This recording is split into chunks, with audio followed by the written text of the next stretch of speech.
आपको इस स्थिति में जाकर सोचने लगा विश्व में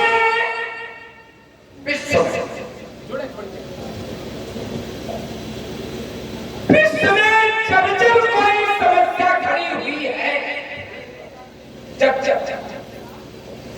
कोई समस्या खड़ी हुई है, तो समस्या का निदान दो माध्यमों से, समस्या का निदान दो माध्यमों से, या तो शास्त्र के माध्यम से या शास्त्र के माध्यम से। अगर समस्या का निदान ब्राह्मण में होगा तो शास्त्र के माध्यम से, और उस समस्या का निदान अगर क्षत्रिय में होगा तो शस्त्र के माध्यम से। आज अगर ये मान लिया जाए, मौलिक चिंतन है, इसमें तो जुड़े हमारे साथ मौलिक चिंतन है, अगर ये मान लिया जाए कि रावण रूपी समस्या विश्व में व्याप्त है, तो क्षत्रिय को शस्त्र के माध्यम से समाधान ढूंढना चाहिए।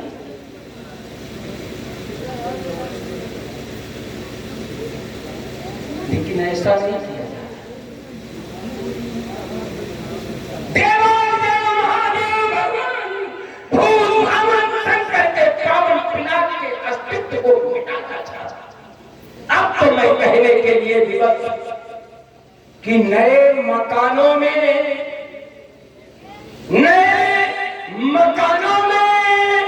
चीजें पुरानी कौन रखता है? बड़े शहरों में परिंदों को पानी कौन रखता है?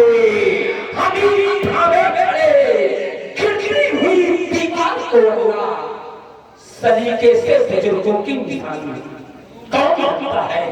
सलीके से बुजुर्गों की निशानी।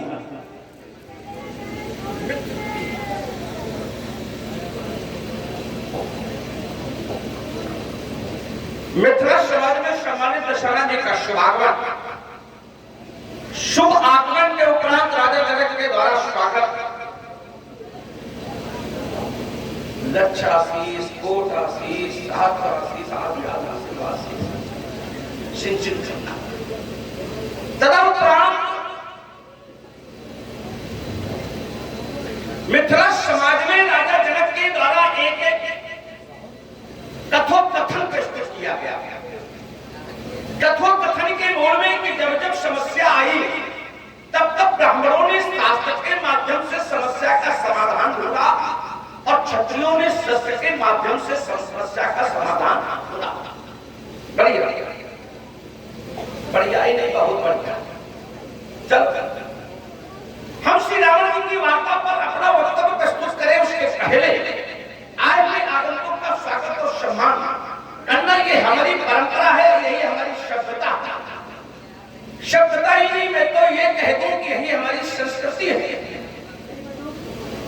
हमें अपना स्वागत और सम्मान करना चाहिए। उसके दो कारण। पहला कारण तो आप मान्य पक्ष में हैं, हमारा नैतिक धर्म बनता है कि मान्य का सम्मान और स्वागत होना चाहिए। दूसरा कारण है हम और आप एक कोट के वीर, रामायण महाभारत कोट के वीर।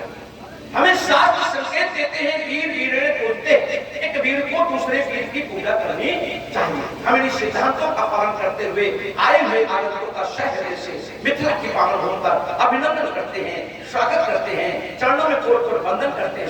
वंदन है, शुभाशीष, स्वागत है, धन्यवाद। कोई औपचारिकता नहीं, सीधे सम्मानित दशरथी कहे। आपने कहा जब जब समस्या आई तो ब्राह्मणों ने शास्त्र का सहारा लिया और क्षत्रियों ने शस्त्र का सहारा लिया। हम एक चिंतन से आपको अवगत करा देना चाहते हैं कि समाज में एक बार ऐसी समस्या खड़ी हुई तो ब्राह्मण ने शास्त्र का सहारा नहीं लिया। शायद हमारी दृष्टि वहां तक न हो, आप याद। एक बार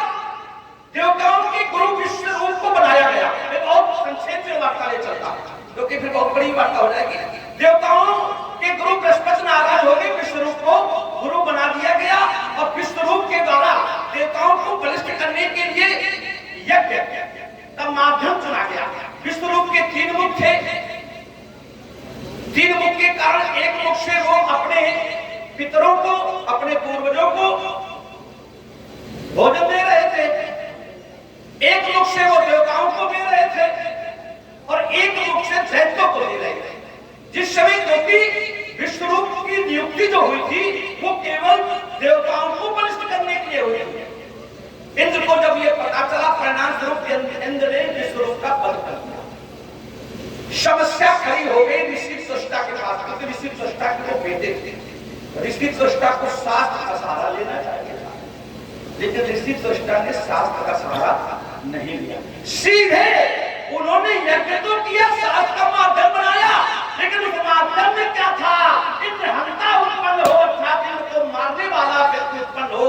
हमारे शास्त्र ये नहीं कहते हैं कि ब्राह्मण किसी से बदले की भावना के लिए यज्ञ, क्योंकि यज्ञ तो समाज कल्याण के लिए होते हैं, यज्ञ तो जन कल्याण के लिए होते हैं, यज्ञ तो धर्म की स्थापना के लिए होते हैं। फिर ये किसी को मारने के लिए यज्ञ तो करना पड़ा। अर्थात ऋषि सृष्टा के द्वारा शास्त्र का सहारा क्यों नहीं लिया गया?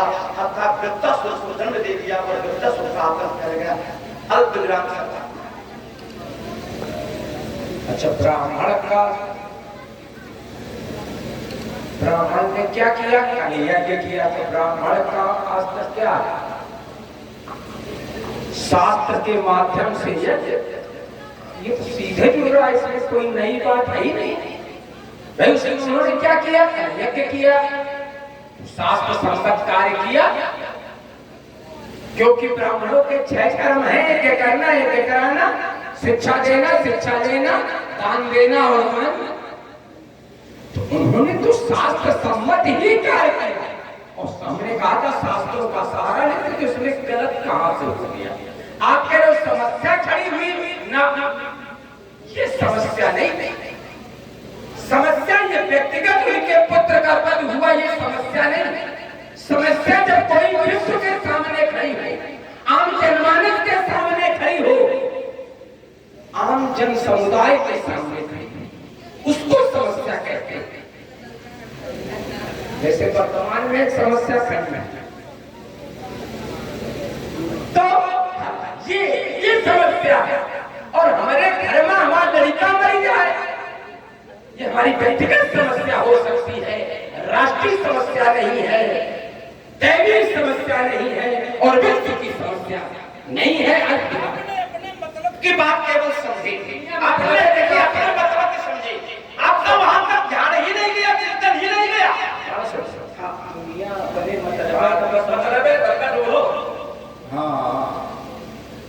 प्रभावित ही सरलता से आपने ऐसा समाज में परोस दिया, किसी का पुत्र मर जाने का कोई समस्या, विषय ये है ही नहीं, समझ ही नहीं पाए कि विषय क्या है। विषय जो वो समझ नहीं पाया, या तो फिर आपका ध्यान वहां तक पहुंचा नहीं। हमने कहा कि देवों के गुरु बृहस्पति पद छोड़ करके चले गए, विष्णुरूप का देव पद पर प्रतिष्ठित किया गया। अब विष्णुरूप का पद हो गया, फिर देव का पद खाली हो गया, देव गुरु का पद खाली हो गया। उस समय ऋषि सृष्टा को देव के गुरु के पद को प्रतिष्ठित करने के लिए कोई यज्ञ और कोई समस्या का समाधान करना चाहिए। हमारा विषय क्या है आप समझ नहीं पाए। अब सोच गए जमाना दुर्बोल करके चलेगा, वो आप निकलना चाहते हैं। अगर किसी पद पर कोई व्यक्ति बैठा है और अकस्मात अगर वो पद खाली हो जाए तो समाधान क्या होना चाहिए? उस पद पर किसी व्यक्ति की नियुक्ति होनी चाहिए। पहली समस्या है क्यों? क्योंकि विष्णुरूप को गुरु बनाया क्यों गया था? क्योंकि एक बार बृहस्पति के नाराज होने के बाद दैत्यों का स्वर्ग पर आक्रमण हुआ और परिणाम स्वरूप देवता पराजित हो गए। पराजित होने के बाद वो ऋषि सृष्टा पर को विष्णुरूप को गुरु बनाया गया। तो समस्या तो फिर खड़ी हो गई थी कि अगर गुरु का पद खाली हो जाएगा तो देवता फिर आक्रमण कर देंगे और स्वर्ग पर अपना देवताओं पर आक्रमण हो जाएगा और स्वर्ग पर उनका आधिपत्य हो जाएगा। तो इस समस्या का समाधान जो पद खाली हुआ उस समस्या का समाधान होना चाहिए था कि ये समस्या है कि नहीं, अगर कोई पद खाली हो जाए तो जिसके कारण खाली हो गए वो पहले उसकी हत्या करवाने की व्यवस्था करो। हमारा विषय ये था, आप विषय से चूक गए। दूसरी बात नहीं, रुक जाओ अभी नहीं, एक बात आपने और रखी, क्या किया? दुष्टा ने शास्त्र का सहारा लिया। या फिर उस पर उत्तर करना उसको नहीं समझा। हमने अपनी वार्ता में कहा था कि त्वष्टा ने यज्ञ तो किया, शास्त्र का सहारा तो लिया, लेकिन ये यज्ञ किए क्यों जाते हैं? क्या किसी की हत्या कराने के लिए यज्ञ किए जाते हैं? हमारे विषय ये भी था। हमें फिर अपने नाम के साथ अपनी वार्ता कर रहा हूँ और चाहता हूँ चलिए हमें यही से पकड़ रहे हैं जहाँ तक तुमने छोड़ा। हाँ, यज्ञ दो प्रकार के, बिल्कुल सीधे जोड़ के दे रहे, कोई लगा लपेट नहीं, उत्तर बिल्कुल सीधे जो है हुआ हमें तो मानना। यज्ञ दो प्रकार के, एक व्यस्त और एक समस्त। व्यस्त समस्त जो संपूर्ण जगत के हितार्थ किया जाए वो समस्त, और जो अपने हित के लिए किया जाए वो व्यस्त। उसमें पुत्रेष्ठ यज्ञ भी आता है, ये भी अपने हित के लिए किया जाता है, ये भी व्यस्त यज्ञ के अंतर्गत आता है। तो इन्होंने जो यज्ञ किया व्यस्त यज्ञ किया, समस्त यज्ञ नहीं किया। ये विषय से कहीं जोड़ता ही नहीं भाई, क्यों अपने लिए यज्ञ नहीं किए जाते? किए जाते हैं, कोई गड़बड़ नहीं। एक ही बात, दूसरी बात, पहली बात करता, दूसरी बात आपने कहा कि पद रिक्त हो गया। पद जब रिक्त हुआ था तो पहले इसी के मूल में जाना चाहिए कि बृहस्पति नाराज हो गए, चले गए। राजा इतना हठधर्मी, इतना हठधर्मी नहीं, ऐसे राजा को तो दंड मिलना चाहिए कि पहले बृहस्पति नाराज होके चले गया कि कोई ना कोई तो कारण होगा। जो देवगुरु के पद पर न मालूम कितने कालखंड से प्रतिष्ठित है, वो नाराज होके जागा, इसका मतलब राजा का कोई न कोई दोष। चलिए, दूसरा व्यक्तित्व पद पर प्रतिष्ठित किया गया, समझे? हाँ, और तुम बात जाओ। आपका कथन कि वो तीन मुख से अलग अलग कार्य कर रहे थे, एक से देवताओं को, एक से दैत्यों को और एक से पितरों। तो भाई तुम्हें समझ में नहीं आए तो पद से हटा देना चाहिए ताकि मार हम किसी छोड़ के दे, किसी ब्राह्मण को पूजा है आहूत करे, उसके द्वारा कोई सूक्ति पढ़ी जाए वो अशुद्ध हो तो क्या करेगा? मार डालना। अरे हम उससे पूजन न करवाए, ये बात तो समझ में आती है। हम उसे पद से मुक्त कर दे, ये बात भी समझ में आती है, ना कि हम उसे मार दे। ये भी बात समझ में आपने क्या बढ़िया सूत्र दिया और इतना बढ़िया हमें उत्तर दे दिया इसी सूत्र में। यही बात तो स्पष्ट सोच लेते। रुक जाओ भाई, यही बात तो स्पष्ट भी सोच सकते थे। अगर इन्होंने राजा के पद की गरिमा का खंडन किया था, इन्होंने राजा के पद की गरिमा का मान नहीं रखा था, तो स्पष्ट को विश्व के ऋषियों मुनियों को एकत्रित करके इनको राजपद से हटा देना चाहिए था, लेकिन इसको मारने के लिए किसी को पैदा कर देना। भाई तो सूत्र उनके लिए भी लागू होता है। भाई दृष्टा ने क्यों नहीं किया? साधु तो यही कहते हैं भाई दूसरे को उपदेश देना बहुत सरल है और स्वयं उसका अनुपालन करना रावण दिन को बहुत कठिन है। ये दृष्टा भी तो कर सकते थे, किसी को पद से हटाना है, हमारा राजा को हम स्वीकार कर रहा है, हमारे पास अधिकार है, हम उसको हटा के किनारे कर देंगे, दूसरे को नियुक्त कर देंगे, ऋषि मुनि एकत्रित कर लेंगे, संगोष्ठी करते और इंद्र की नाराजगी इंद्र को हटा करके दूसरे को इंद्र पद को बैठा देते। मारने की समस्या को नहीं की गई। दूसरी बात बड़ी बढ़िया बात कही, कोट कोट शासक क्या बोले, मतलब बेशकी और समिष्ट दो प्रकार की है। क्या बात है, बढ़िया सजा के लाए, इसके लिए आपको कोट कोट शासक। अब आइए, आप जैसे लोग होते हैं तो निश्चित रूप से हमें कुछ न कुछ सजाना पड़ता, बहुत सचेत होकर सजाना पड़ता, नहीं तुम तो आदि ले खाड़े इतनी जल्दी काट के। आपने कहा बेशकी और समिष्ट, चलिए उसी पर हम याज्ञवल्क्य जी ने कहा कि यज्ञ दो प्रकार के होते, वो कौन से? तो बोले कहा स्मार्ट और स्रोत। देखिए नहीं बिल्कुल सही। और जो बेशकी और समिष्ट है, इन्हीं को ऋषि भारद्वाज जी ने जब प्रस्तुत किया, ऋषि भारद्वाज जी ने जब यज्ञ की व्याख्या की तो बेशकी को महायज्ञ के रूप में बताया और समिष्ट को यज्ञ के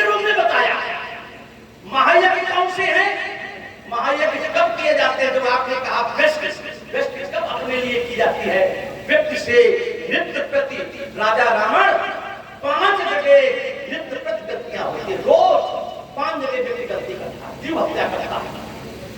एक चौका, चूल्हा चौका बात देखी हो गई, एक चकिया, एक ओखली, एक जल और एक आग, झाड़ू तो अग्नि को चौका से जोड़ ले, चूल्हे से जोड़ ले। अग्नि में जीव जंतु जल जाते हैं, व्यक्ति से अपराध होता है। जल के माध्यम से जीव जंतु जल जाते हैं, मर जाते हैं, जीव जंतु जल नहीं मर जाते हैं। यहाँ पर व्यक्ति से रोज अपराध होता है। जब व्यक्ति आंच में कोई चीज आग में पकाता है, उसके माध्यम से जीव जंतु नष्ट होते हैं। झाड़ू तो हरी, जब वो झाड़ू लगाता है तब जीव जंतु मर जाते हैं। जब ओखली में हमारी महिलाएं जब अनाज को कूटती हैं तब जीव जंतु मर जाते हैं। इस प्रकार से व्यक्ति से नित्य 5 जगह पाप होते हैं, जीव हत्या होती है। इन 5 जीव हत्या पापों का निवारण है पंचमहायज्ञ, और वो पंचमहायज्ञ ही बेस्ट यज्ञ है। वो कौन से पंचमहायज्ञ है? तो देव यज्ञ, पितृ यज्ञ, भूत यज्ञ, नृत्य यज्ञ और अग्नि, ये 5 यज्ञ बताएंगे। ये 5 यज्ञ उसके निवारण है, वही बेस्ट है।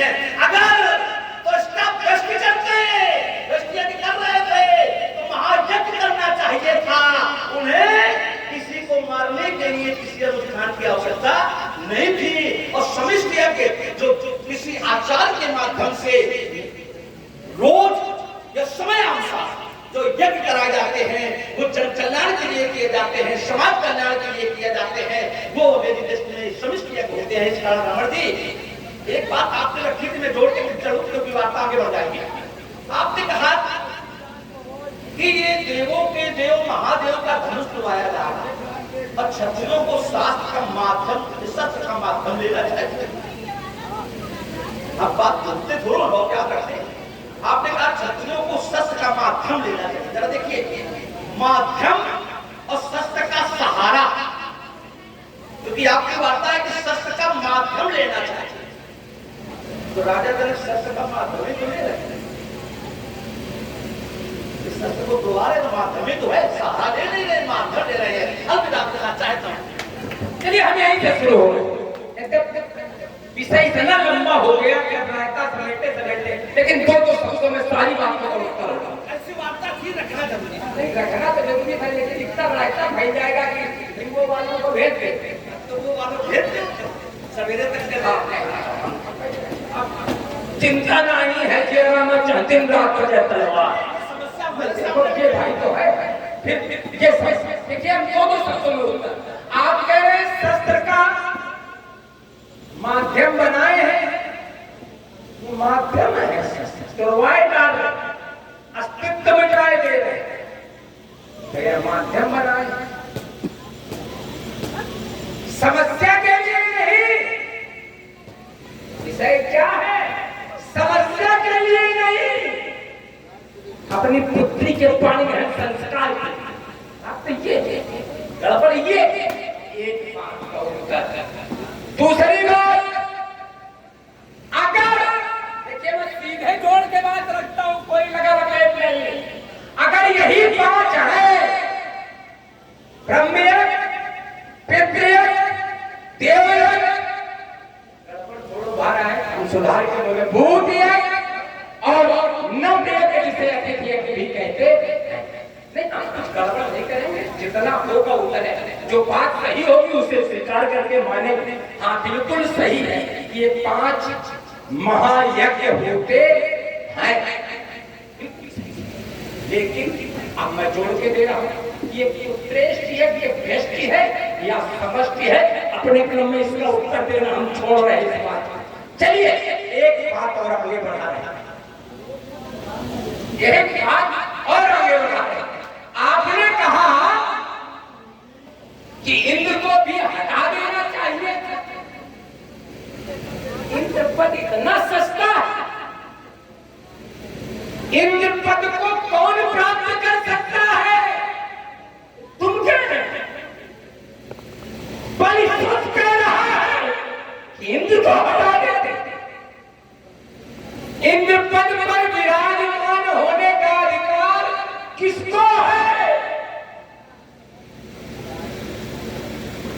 जिसने 100 यज्ञ किए। एक बार नहुस को इस स्थान पर रखा गया, चूंकि उन्होंने 99 यज्ञ पूरे कर लिए थे, इसलिए उन्हें वह स्थान दिया गया। लेकिन वो घर संभाल नहीं पाए और अजगर बन गए। तो इतना सस्ता पद नहीं है वो जिसे हटा दिया जाए। एक बात। दूसरी बात, उत्तर बिल्कुल 2 शब्दों में है, हम उतनी लंबी कोई बात, 2 शब्दों में उत्तर कि जिसका पुत्र मर गया, जिसका पुत्र मर गया हो, क्योंकि प्राणन में सुख अधिक है। जिस समय मनीष ने ये लिखना प्रारंभ किया, प्राणन से सुख अधिक है, अपने प्राणों से भी पुत्र अधिक प्यारा होता है। लेकिन अचानक उन्हें याद आया, ये तो गड़बड़ लिख गए। क्या गड़बड़ लिख गए? दुर्भिक्ष काल में व्यक्ति अपने पुत्र को मार देता, तो गड़बड़ लिख गए। बढ़िया चिंतन है, मौलिक चिंतन है, सुनिए खाली। प्राणन से सुख अधिक है। जब विद्वान ने लिखा तो उसके तुरंत बाद ये बात आई कि दुर्भिक्ष काल में व्यक्ति अपने पुत्र को भी मार के खा जाता, तो ये तो गड़बड़ हो जाएगा। तो सुख से अधिक प्राण तुरंत लिख दीजिए। प्राणन से सुख अधिक है और सुख से अधिक प्राण। स्थिति त्वष्टा के सामने ये खड़ी हो गई कि पुत्र का पद बन गया और निर्विवाद पुत्र का पद किया गया। किसी और के द्वारा नहीं, अपने ही शासक के द्वारा किया गया। परिणाम स्वरूप उनके सामने कोई रास्ता नहीं था। यही विकल्प था कि उनसे अधिक भगवान पुत्र। और तब भी इन देवताओं ने कुचक्र रचा। इंद्र हंता के लिए यज्ञ किया गया, तो जरा समझे। हाँ, कुचक्र रच दिया गया, इंद्र हंता के लिए यज्ञ किया गया। और इंद्र हो जिसका अंता, ये शास्त्र का सहारा था। यही शास्त्र का सहारा है। इंद्र हो जिसका अंता, ऐसे मंत्र पढ़े। मंत्र किसने पढ़े? ऋषि और मुनि और महात्माओं ने। यहाँ पर थोड़ा हमारे आप हो गया।